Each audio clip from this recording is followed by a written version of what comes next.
What's up, YouTube? It's Coffee, back with an update talking the YSL Young Thug trial, man. A lot going on as Thugger fights for his life. Trying to keep you updated on this channel, you know, tapping in from time to time. So make sure to sub up and get in the comments.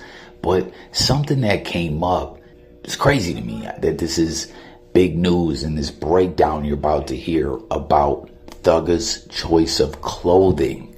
And not just his clothing, like, period, but a sweater. Just let's get into it, man. This is wild. For you, sorry, I'm just struggling with the technology a little bit. This image, okay, so let's talk about this sweatshirt of Jeffrey Williams, aka Young Thug. He is wearing a sweatshirt. It looks like it is a wolf on that sweatshirt. And this is so interesting because if we remember opening statements by Adrian Love for the prosecution, she quoted Rudyard Kipling, and you know, this kind of this writing about a Wolfpac, and I'm just going to read it verbatim now, and you can see this on AtlantaNewsFirst.com if you want to actually read the verbiage here. But now, this is the law of the jungle, as old and as true as the sky, and the wolf that shall keep it may prosper, but the wolf that shall break it must die. As the creeper that girdles the tree trunk, the law runneth forward and back, for the strength of the pack is the wolf, and the strength of the wolf is the pack. After hearing that in opening statements, you've got Jeffrey Williams showing up to court today wearing this. What do you think, Josh? Gotta love it. We talk all the time about when you're in trial, everything matters. Every single little thing. They are looking at the tiniest of details. There's a famous case right now out west where it was just the manner in which the person muttered an insult under their breath that the court paid attention to prove that they weren't actually incompetent, because they could hold it together to make that complaint under their breath. This wearing of this shirt is absolutely intentional. It is a strong move from a defendant. It is very confident, because this individual, Young Thug, has never shied away from the fame and notoriety and influence that he's had as one of Atlanta's most popular young musicians. And it is the defense's theory from the beginning that these individuals are only being targeted because of their outsized influence on the youth of Atlanta. Adrian Love, a very competent, very senior prosecutor from District Attorney Fonnie Willis's office. Adrian Love knew exactly what she was doing when she chose those words and that imagery in order to paint her narrative for a jury. And you would most often, this is how we train lawyers, that they would come back to that theme, come back to those images throughout the trial, keeping the story moving, keeping everybody together. And I would not doubt in any way, we're going to hear jungle. We're going to hear King of the Jungle. We're going to hear animalistic themes, domination, these very fundamental and universal touchstone themes, not just from Adrian Love and the rest of the DA's team, but obviously the defense has grabbed onto that as well. And the lawyers working for the defense are some of the most creative minds out there. I really look forward to seeing how they take into account this kind of animalistic and primitive imagery in a prosecution that has been beset by strong allegations of racial animus, other issues, how that's going to manifest in front of a jury. That is hot stuff. That is as complicated and as fun and as enjoyable as anything any lawyer gets to do. And you're absolutely right, Josh. And I want to ask you, though, I mean, so you said it's a confident move. I mean, that's for sure. It's a bold move to show up to court wearing that wolf sweatshirt after opening statements that, you know, contain what we just heard. So, I mean, do you think it's not a good move? Do you think that that's something that could really hurt Jeffrey Williams? No, I don't think that it's a hurt-help kind of situation. I think it impacts the way the story is told and the emotional connections being made. I believe this sweatshirt, in fact, I know this sweatshirt has made an appearance before. These individuals have limited access to clothing, even though they are allowed to wear street clothes instead of their jail uniforms. It's very important to do that in order to prevent the jury from being prejudiced. So goddamn, like I said, that goes deep. Obviously, I understand, metaphorically speaking, and the law of the jungle, this what is that called, poem or short story about a wolf pack and, you know, the alpha, and there's also elements of a team and only being strong is the weakest link, and, you know, the wolf pack runs together and things like that. But dude really got into it, talking about animalistic-ish, and I don't know, it just got onto some whole psychological breakdown. Like, that dude just went off on one right there, man. Apparently, he's one of the top legal analysts in the whole court TV type ish. Let me know if you've tapped into or heard dude's commentary regarding another trial before. But it's kind of crazy because it's like, it's a sweater. You know, it could be something as simple as, like, dude was talking about he's seen Thugger rock this sweater at an appearance before because he has limited access to clothing. You know, the jail protocols with going to trial. Obviously, money is no issue from Young Thug. He likes to get fly and all that, whether it's out when he's free or when he's behind bars going to court. He likes to rock what he rocks. Getting fresh, fashion and all that is part of his get down, but doesn't matter.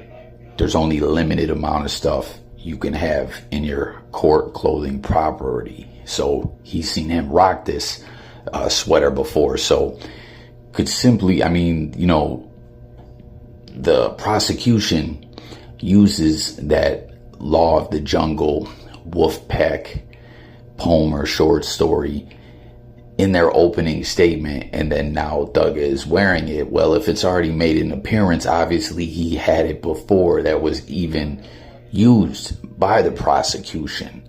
But I mean, yes, he could still rock it after that to, you know, send some kind of message. But, you know, that message, and let me know what you guys think, is open to interpretation. Like, I mean, obviously, I was kind of thinking when I'm listening to dude go on this whole tangent, kind of along the lines of what old girl was saying, like, well, could this hurt him then if he wore that, you know?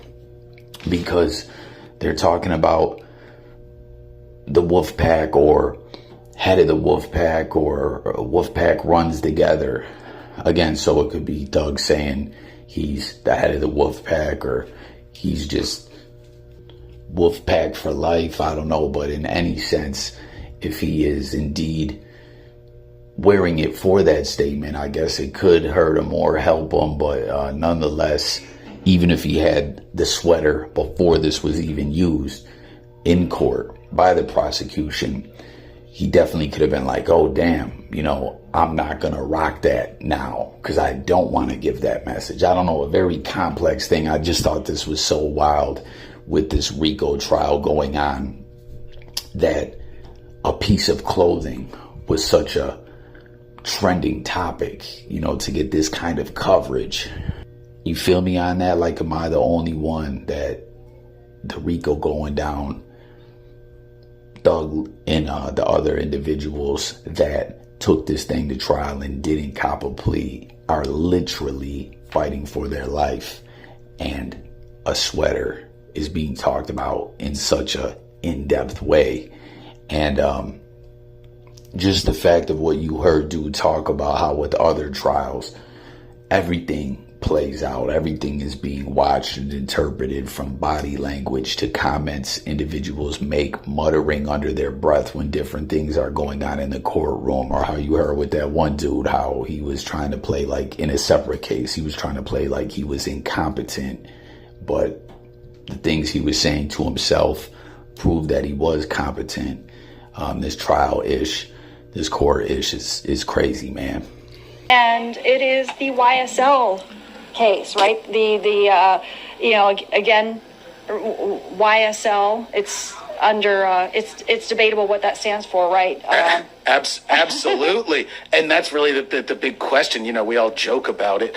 YSL certainly brings up some luxurious branding, but that may actually play into this with YSL and confusing the jury and whether this was a gang or whether this was a music label or some sort of combination of it. Joy, what we've got now is we are well into evidence presentation by the state in what's turning out to be Georgia's longest criminal trial of all time. We've spent virtually the entire year choosing a jury, and that jury is sat, and Judge Glanville is not going to waste its time. Judge Glanville has been leaning on all of the lawyers to be prepared, be ready, because he's trying this case. He's moving it along. We understand that there are literally hundreds of state witnesses that are being prepared to appear in front of this jury over the next several months before the defense even gets to put together its case.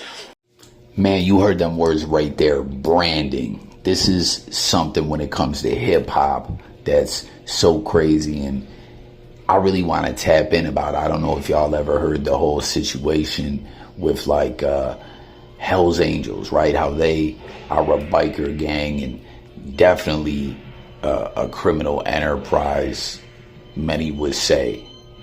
That's what it seems to be, but they got branding in a different way where they registered trademarks and sold merch and different things like that and did a lot of different business where, if you guys remember, I don't know if you've seen that show with Killer Mike on Netflix where he was talking about Cripicola, where he got some Crips together and said, yo, let's make a Crip, let's do Crip branding. So you're looked at as more than a street gang, and you can become more than a street gang in a criminal enterprise. You can come and be looked at by the masses as a business, branding, a corporation, and make legit money. And that's something that's always been pointed out, that the Hell's Angels did that, where a lot of rappers failed to do. And like the Hell's Angels get looked at in a less negative light by many than a lot of rap cliques, labels, groups, etc. You know what I mean? And of course, rappers are doing big business these days. A lot of rappers are doing stuff independent and are selling merch and things of that nature. But it just goes to show you it's all about branding, and there's been something else being pointed out lately, like Yo Gotti, CMG, used to be known as Cocaine Music Group. That stands for something else now. It's like an acronym for something else. And just the other day, I was seeing French Montana's Coke Boys no longer is just Coke Boys. It has a total different meaning. A lot of rappers are watching this and saying, we ain't going to get caught up in this mix. We're taking the drug dealing culture away from, maybe not totally up out of the music, telling those hustler tales and stories. And just the idea of hustle obviously goes beyond just selling drugs. That's something that a lot of individuals, never could wrap their head around, because they never really understood the way things shake and move in the streets. As I always share with y'all, I'm just a square internet nerd, you know what I'm saying? But I've been outside before. I've seen some things, and obviously hustle goes beyond that. And even individuals, if they are out there moving them packs, right? The real idea at the end of the day, if you really have that hustle spirit, hustle mentality, business mentality, entrepreneur mentality, you don't want to be serving them packs forever. Even when it just comes to those packs, you want to re-up, get to something else, invest money, move up, till you're moving bigger stuff or hitting bigger licks, whatever you're doing. And then at some point, you're totally out of the streets, removed from it, and making only legitimate money. And at the end of the day, that's, as you heard them talking about, what this whole trial comes down to. What is YSL? Young Slime Life, Young Stoner Life. Is it just a record company, a clique, a group, a gang, a criminal enterprise? That's what it all comes down to, as the prosecutors try to connect the dots and paint the picture going back many, many years with old crimes and allegations, some where individuals beat the case, have been being re-brought back up when it comes to this whole YSL situation. And never forget, most of the individuals copped that plea and, got that probation deal. And don't forget, they have to come back and testify as part of that deal, which is going to be something that is probably going to come way, way down the line if it happens. I'm saying it has to happen. Why would the prosecutors offer that deal if they weren't going to try to, be strategic with it and do the damn thing as far as them trying to convict YSL and prove their case? It would make no sense, but that's going to be way down the line. As you heard, this is a record-setting trial, set to be the longest trial in the history of the state of Georgia, as there is so many witnesses and all that before the defense even gets active with their side of the case. But, you heard him reference the judge, how he's been trying to move things along. We saw, I don't know if you guys remember that footage before the trial even jumped off, just a week or two before, where he was flipping on prosecutors about their witness list and telling them they better have a damn good reason for certain motions and that they were trying to push and things that they were filing with the witness list. He was not happy. He's trying to do this all in a timely fashion, as Justin, the burden is on YSL to prove. The burden falls on both sides in a sense. You know what I mean? The prosecutors gotta prove their case, and they gotta do it in somewhat of a timely fashion. And it's just wild when you really look at the all-encompassing picture. But when it comes to the judge in the case, there's one more thing before we head out of here regarding the jury, as we already saw some drama going down with the jury before. Well, several law enforcement officials took to the stand testifying on items that were seized and arrests that were made during traffic stops dating back to 2015. A juror dismissed for medical reasons. Over the weekend, Juror 269 was admitted to the hospital. And back and forth on a witness list requested by the defense. And I asked you all, can you all kind of do a little bit better job of that? Because I think it'll make the issues that we're dealing with right now a little bit better. In terms of delay. Stalled things in the courtroom Monday morning ahead of testimony in the YSL trial involving rapper Young Thug, whose real name is Jeffrey Williams. We recovered marijuana, a firearm, digital skill, and money. Several law enforcement officials were called by the state, highlighting traffic stops involving the defendants. The defense arguing the arrests show no evidence of gang activity. All right, so y'all heard it there, man. A juror was dismissed for medical reasons. It could purely be he's sick, he or she is sick, or I don't know, there was that wild situation where the jury was exposed, shown on camera when they weren't supposed to be, and someone on social network exposed their identity, which was confirmed. Obviously, we don't know if it was that juror, but if it was, man, that would be crazy if the individual with the medical issue was that individual.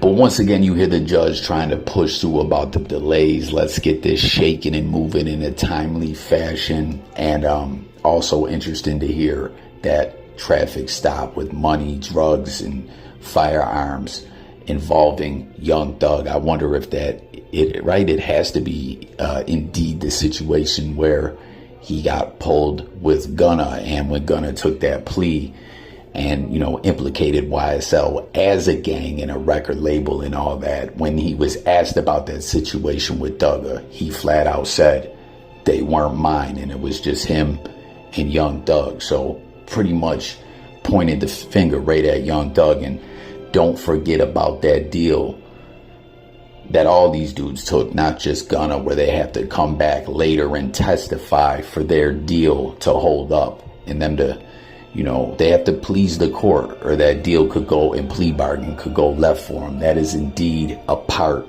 of the plea. But go check out my previous video if y'all want, about this YSL trial. As you heard about different traffic stops dating way back, you know, like some, I think, even 10 years ago, as you see the defense is arguing about gang activity not being a part of these traffic stops, right? Because as you know, just because something is a crime doesn't mean it's a gang activity tied to a criminal enterprise for the furtherance of that criminal enterprise. And in a situation we covered the other day, a carjacking of a stripper, you know, there was an odd situation where all of a sudden, and this is an old incident, the officer is saying there was gang signs being thrown up, and he didn't state that all them years back. And it was crazy. Like when he got on this stand and was being questioned, they were like, just now all of a sudden you're saying this was gang related, you saw gang signs? Yeah, like basically I forgot or whatever. Well, what gang signs were being thrown up? I don't even know. You know what I mean? That's what's wild about this. Like when you see the prosecution doing things like that and just trying to throw extras on old situations, like, oh yeah, say there was gang signs thrown all the way back then. That doesn't look good for the prosecution, and does indeed look good for Thugger and YSL, the remaining members who took this thing to trial. But still got a lot of court left. Again, this is going to be the longest trial of all time in Georgia. Stay tuned for updates. Let's talk in the comments. Don't forget to sub up. It's Coffee. Signing out, y'all. And I'm gone.